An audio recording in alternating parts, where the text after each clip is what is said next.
Furthermore, as we shall see in this particular slide, we can also combine these two types of loops. A reinforcing loop and a balancing loop combined into a multiple loop or a dual loop.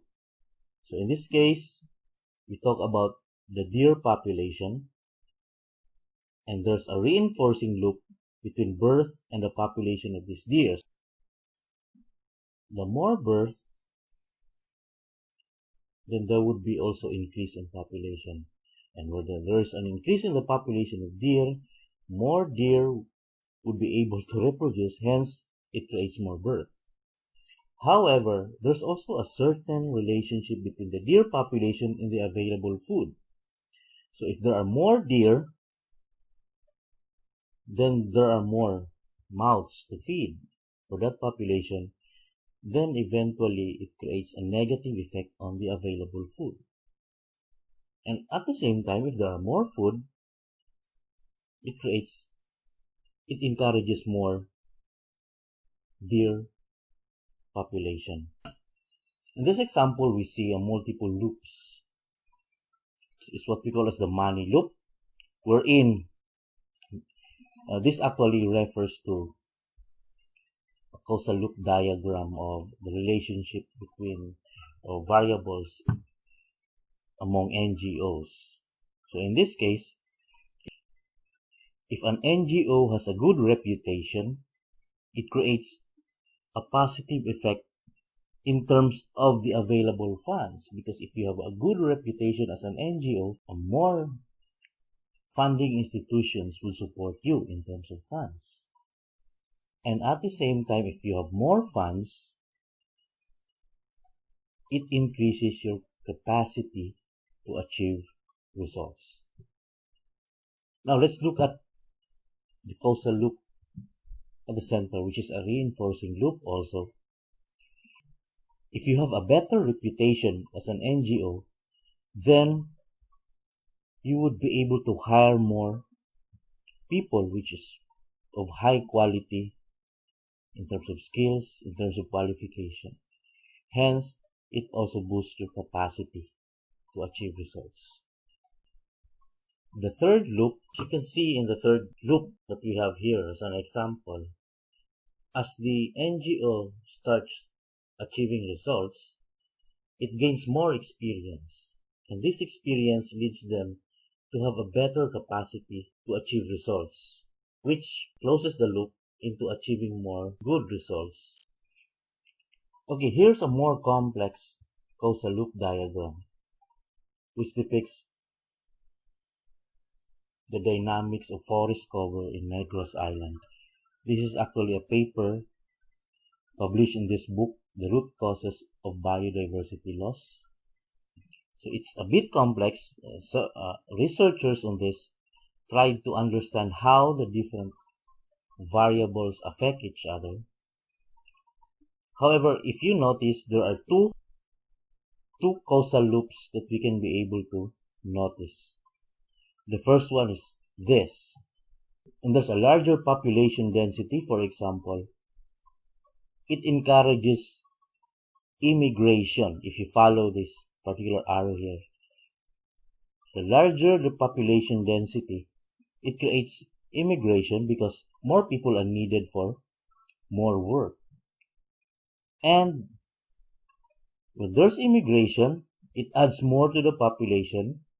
It also increases population density. So that's the first causal loop.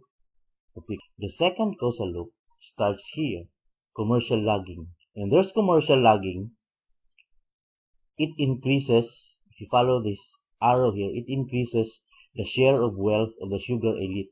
The sugar elite are the wealthy people in Negros Island, which also owns commercial logging companies. So as the sugar elite share of wealth goes up, meaning these rich people get richer, they build more businesses, and then they attract more people. That's why population density also increases. Increase in population density creates more demand for fuel wood. The more people, the more fuel is needed.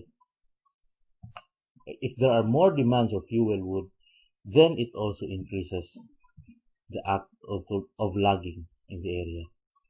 And this is seen in this as the one particular reason why there is a great decrease in the forest cover in Negros Island.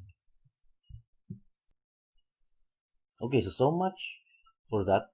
I guess you have already understood some aspect of what we call as a causal loop diagrams and how it relates to how we study systems. So later on, I will ask you to do this assignment, which would be seen later on in your Google Classroom. The instructions are the following. So you draw a causal loop diagram of any system dynamic processes which involves something that happens inside your household. So in this example here, at the top one, if you look at this picture, this is an example of a balancing loop wherein maybe you have noticed this when you get water from the tap or from the faucet. The level of water is dependent upon how you control the rate of flow in your faucet. If there are lesser water here, then you want more of the rate of flow to be faster. But once it reaches the desired level, or if it's almost full, then you lower down the rate of flow by turning the faucet. And eventually, if it becomes full, then you stop the rate of flow. So that's an example of what we call as a balancing loop. In this example, this is a reinforcing loop. Probably some would say this might not be a good example in terms of treating your children, meaning giving them money. But this is just for the sake of an example. So if a parent gives money to a child, this motivates a child to do good. And when a child does something good, the parents are motivated to give more money. And the more money, the child becomes more motivated to do good. I hope that would be good in reality, but this is just for the sake of example. So those are some of the examples I could give you on how you would do your assignment. But just remember that you cannot copy this one, so you make your own for your assignment. Okay, so thank you very much.